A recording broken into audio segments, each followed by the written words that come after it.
Pemirsa, Anda masih menyaksikan Dialog Spesial. Pak Kiai, kita masih berbicara terkait pemilu 2024 mendatang. Terkadang Pak, masyarakat ini saking banyaknya calon legislatif yang mencalonkan diri. Terkadang masyarakat ini sulit untuk memilih calon yang berintegritas dan pro rakyat. Seperti apa tips dari Pak Kiai agar masyarakat ini tidak bingung nanti saat pemilihan, Pak? Jadi penyelenggara negara ini adalah diantaranya peran-peran tokoh politik. Peran tokoh politik ini juga tidak bisa begitu aja, tetap ada peran yang memilih. Makanya yang memilih ini biar tidak bagaikan buih di lautan, terombang-ambing, ya bisa melihat siapa sih tokoh masyarakat yang bisa bermasyarakat. Itu kan ada yang tiba-tiba muncul, datang. Ya, artinya gini, kata Rasulullah, sesuatu hal, urusan akan diserahkan kepada orang yang bukan domainnya, ini pasti akan hancur. Nah, mestinya masyarakat ini kan dengan pesta demokrasi 5 tahunan bisa melihat. Siapa sih selama ini yang kamu pilih? Bisa membuka pintu untuk membawa aspirasi masyarakat nggak? Minimal ketemu, ngobrol. Ada aduan yang bisa terlayani. Itu domain politik yang ada di DPR umpamanya. Kalau enggak, ya salah siapa? Dia jual suara, nyanyiannya NPWP nomor piro, wani piro. Nah ini dia orang-orang yang punya karakter seperti ini, dia bagaikan buih di lautan. Begitu dia ada yang jadi, dia lupa dulu milih siapa, karena dia kan ikatnya uang 100 saja di uang TPS. Nah begitu udah selesai 1 tahun 2 tahun ngoceh. Wah itu dulu jadi politik, saya milih juga lupa. Nah karena apa? Dia tidak berpikir pada waktu dia dia milih itu. Yang dia itu ingat yang amplop yang ada namanya. Rupanya dia nggak milih saya. Nah kalau saya otomatis dong ketemu terus, kan gitu. Iya, merujuk pada itu ya Pak Kiai ya.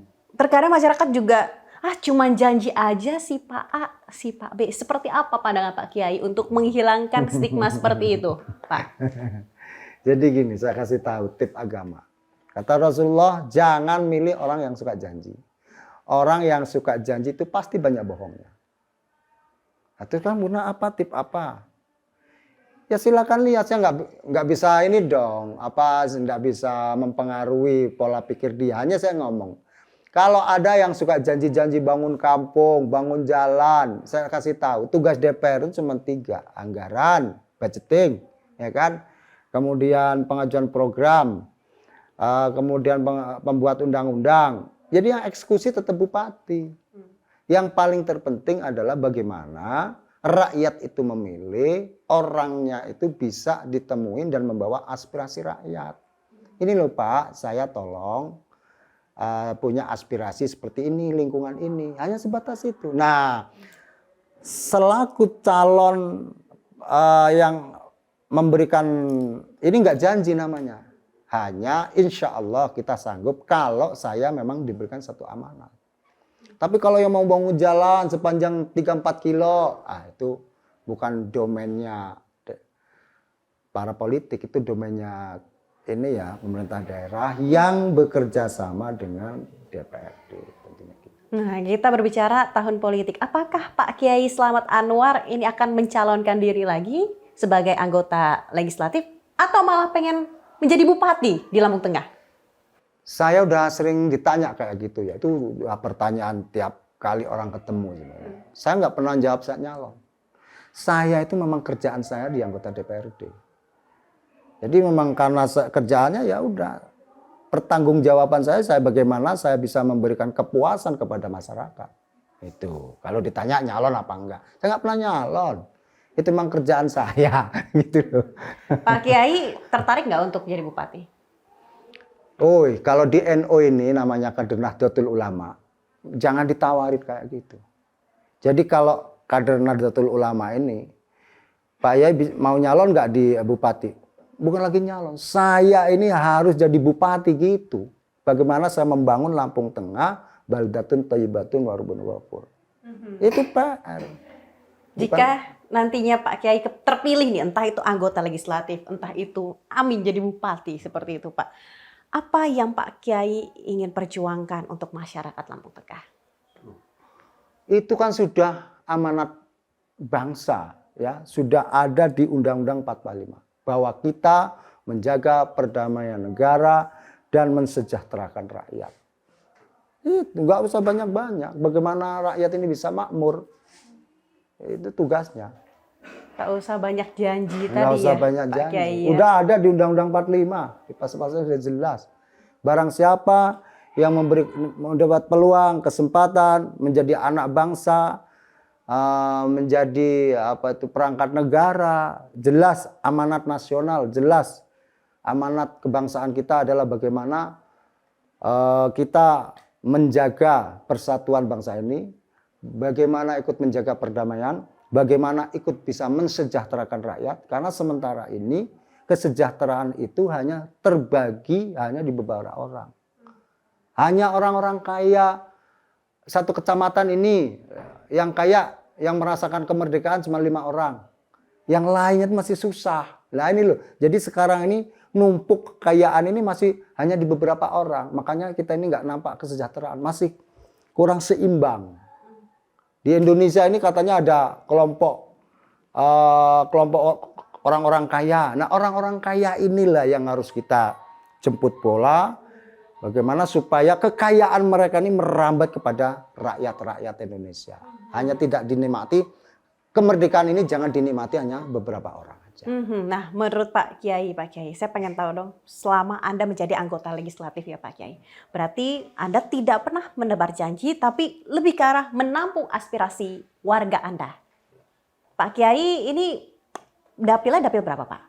Di Lampung Tengah. Saya sekarang di Dapil 5. Apa saja Pak di Dapil 5 itu? Dapil 5 itu dulu kan ada Seputi Agung, saya keluar. Saya tinggal terusannya Pengubuhan, Seputi Bitaran, dan Terbagi Besar. Terakhir buat Pak Kiai ya, closing statement dari Pak Kiai sendiri, harapan Bapak untuk pemilu mendatang seperti apa? Silakan Pak Kiai. Ya, saya udah ngomong sejak awal ya, bahwa saya ini tidak banyak janji, saya ini membawa aspirasi dari semua tingkatan yang bisa berkomunikasi dengan saya.